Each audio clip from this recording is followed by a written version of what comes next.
എന്താടാ അവളോടൊരു കിന്നാരം? നീ എന്താ ആന്റണിച്ചിന് പഠിക്കുക? അയ്യേ, ഞാൻ അവൾ പോകാൻ കാത്തിരിക്കായിരുന്നു. മിന്നുവിന്റെ കാര്യം പറഞ്ഞ ആന്റണിച്ചനും ആദ്യം വലിയ തർക്കത്തില.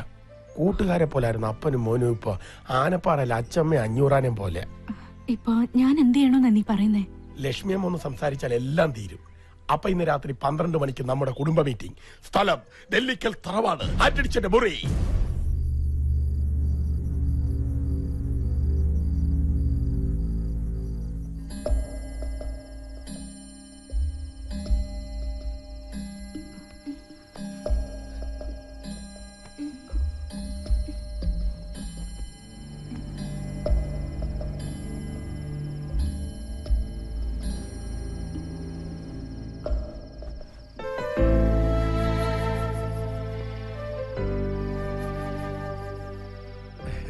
എന്നേക്കാൾ നന്നായിട്ട് മിന്നുവിനെ അമ്മയ്ക്കറിയാലോ.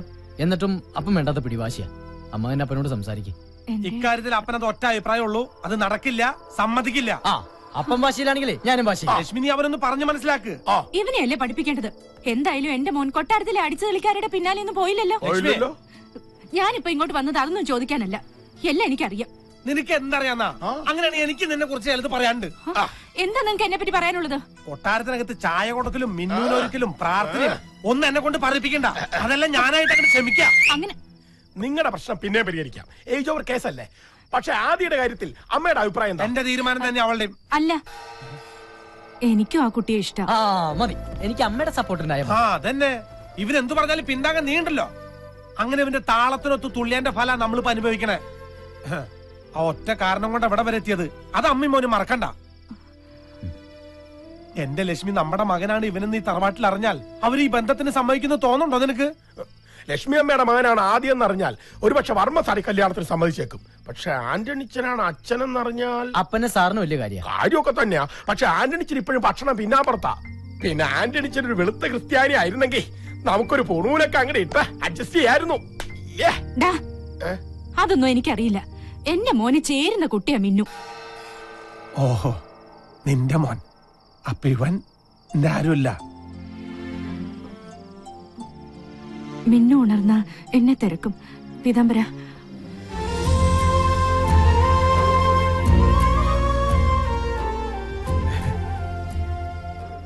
ഇപ്പൊ അമ്മയും മകനും ഒറ്റക്കെട്ടായി. ഈ അപ്പം പുറത്ത് നടക്കട്ടെ. അങ്ങനെ ഇന്നത്തെ കഴിഞ്ഞു. പൗഡറൊക്കെ കഴുകിക്കളഞ്ഞ് സ്വന്തം രൂപം തിരിച്ചു പിടിക്കാം.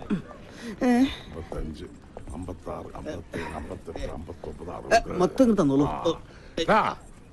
ഞാൻ ഇറങ്ങി, നീ വീട്ടിലേക്ക് പോക്കൂ. അല്ല, നമ്മുടെ എൻഡിങ് ചെയ്യുമ്പം ഇതുവരെ ഇറങ്ങിയിട്ടില്ലേ? ഓ, എന്റെ വയ്ക്കത്തപ്പാ. ഇപ്പൊ മനസ്സിലായി. എന്താടാ തേണ്ടി ആദ്യം പറയാത്തത്? ഇതെങ്ങാനും അമിന്നു മോളറിഞ്ഞാൽ അന്ന് തന്നെ ആ തറവാട്ടിൽ അടിച്ചു പുറത്താക്കും. അതോർത്ത് സാറ് വിഷമിക്കണ്ട, അവരിപ്പോഴും കറങ്ങൂല. അല്ല സാറേ, രണ്ടുപേരും ഈയിടെയായിട്ട് ഭയങ്കര ഡിസ്കഷനിലാണ്. എന്താ? അല്ല, ഡിസ്കസ് ചെയ്ത് നമ്മുടെ മിന്നു മേഡത്തിനെ ആദ്യം സാർ അടിച്ചിട്ട് പോകോ? മിന്നു മോളെ പറ്റി ഇനി ഒരു അക്ഷരം പറഞ്ഞാൽ അവൾ എന്റെ മോൻ രാഹുൽ കെട്ടാൻ പോണ പെണ്ണാ. മിന്നു, ഞാൻ പറയുന്നത് കേക്കണ്ട. ആദിയുടെ പുരാണം നീ കേക്കണം. എന്റെ വീട്, അച്ഛൻ, അമ്മ. ഞാൻ പറഞ്ഞല്ലോ, കൊറേയൊക്കെ എനിക്കറിയാം. നിനക്കറിയാത്ത പലതും ഉണ്ട്. ഇനി എന്തെങ്കിലും കാരണം പറഞ്ഞു ഒഴിഞ്ഞു മാറാനാണെങ്കിൽ അങ്ങനെ ആയിക്കോ. ആദ്യമായിട്ട് എനിക്ക് തിരിച്ചു തന്ന സന്തോഷങ്ങളും സ്വപ്നങ്ങളും തിരിച്ചെടുക്കാനാണെങ്കിൽ എനിക്കൊന്നും കേക്കണ്ട.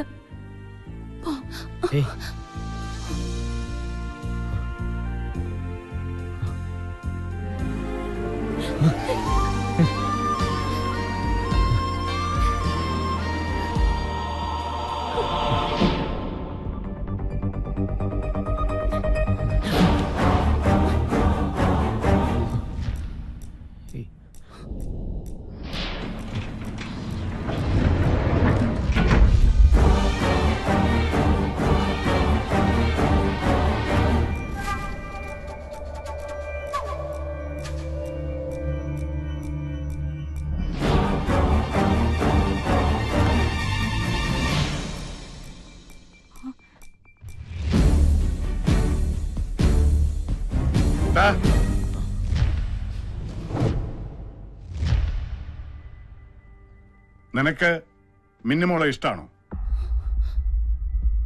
അതെ.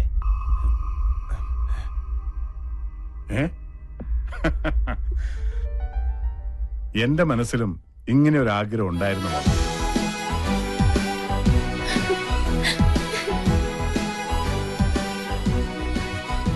അളിയാ, പെങ്ങളെ ജീവിച്ചിരുന്നപ്പോ എനിക്ക് തന്ന വാക്കാ മിന്നുവിന്റെയും എന്റെ മകൻ രാഹുലിന്റെയും കല്യാണം. വാക്കല്ലി മാറ്റാൻ പറ്റും, നാക്ക് മാറ്റാൻ പറ്റില്ല. എടാ, എന്തായി അറിയാ, ആദിത്യനും ലക്ഷ്മിയും വന്നതിന് ശേഷമാണ് നഷ്ടപ്പെട്ടു പോയ എന്റെ മോളുടെ കളിയും ചിരിയും എനിക്ക് തിരിച്ചു കിട്ടിയത്. എന്റെ മോളുടെ സന്തോഷമാണ് എനിക്ക് വലുത്. അതുകൊണ്ട് ഇവരുടെ കല്യാണം നടത്താൻ ഞാൻ തീരുമാനിച്ചു.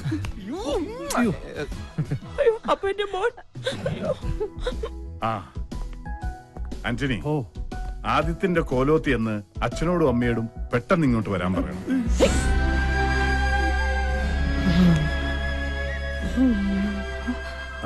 അന്നിങ്ങ് വന്നേ. അതെ, ഈ കല്യാണം കഴിഞ്ഞിട്ട് വേണം നമുക്ക് എത്രയും പെട്ടെന്ന് ഞാൻ പറഞ്ഞ കാര്യം തീരുമാനിക്കാൻ.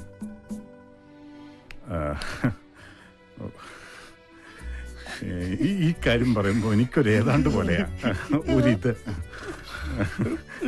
ഇത്തരം സന്ദർഭങ്ങളിലാണ് സിനിമയിൽ ഡ്യൂപ്ലിക്കേറ്റ് അച്ഛനെ അമ്മയെ ഇറക്കുമതി ചെയ്യാറ്. എന്റെ മോൻ ആശിച്ചതൊന്നും ഈ അപ്പ നടത്തി കൊടുക്കാതിരുന്നിട്ടില്ല. നീ പറഞ്ഞതുപോലെ ഞാനാണ് അവന്റെ അപ്പനെന്നറിഞ്ഞ വേണ്ട, ഞാനായിട്ട് അവനൊരു ജീവിതം ഇല്ലാതാക്കണ്ട. കൊട്ടാരത്തിൽ ഒരു പെണ്ണിനെ തന്നെ എന്റെ മോൻ കെട്ടുമ്പോൾ ലക്ഷ്മിക്ക് വലിയ സന്തോഷാവും. അവരുടെ സന്തോഷ ആന്റണിയുടെ സമ്പാദ്യം. ഈ അപ്പനൊരു അപേക്ഷയുണ്ടെന്ന് ആദ്യോട് പറയണം. ആദ്യം മോന്റെ അച്ഛൻ മരിച്ചെന്ന് വേണമെങ്കിൽ പറഞ്ഞോട്ടെ, പക്ഷേ വേറൊരു അപ്പനെ കൊണ്ടുവന്ന് നാടകം കളിക്കരുത്. അത് ചിലപ്പോ ഈ അപ്പന് സഹിക്കില്ല.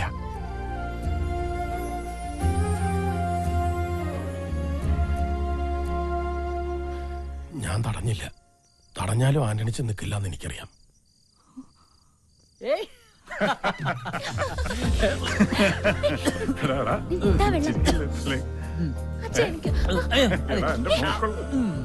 ലക്ഷ്മിയമ്മേ, നമ്മളൊക്കെ വെളുത്തവരാ, ആന്റണിച്ചൻ കറുത്തവനും. പക്ഷെ ആന്റണിച്ചന്റെ മനസ്സിന്റെ വെളുപ്പ് നമുക്കാർക്കുമില്ല. അതുകൊണ്ട് ഞാനും ആന്റണിച്ചന്റെ അടുത്തേക്ക് പോവാ.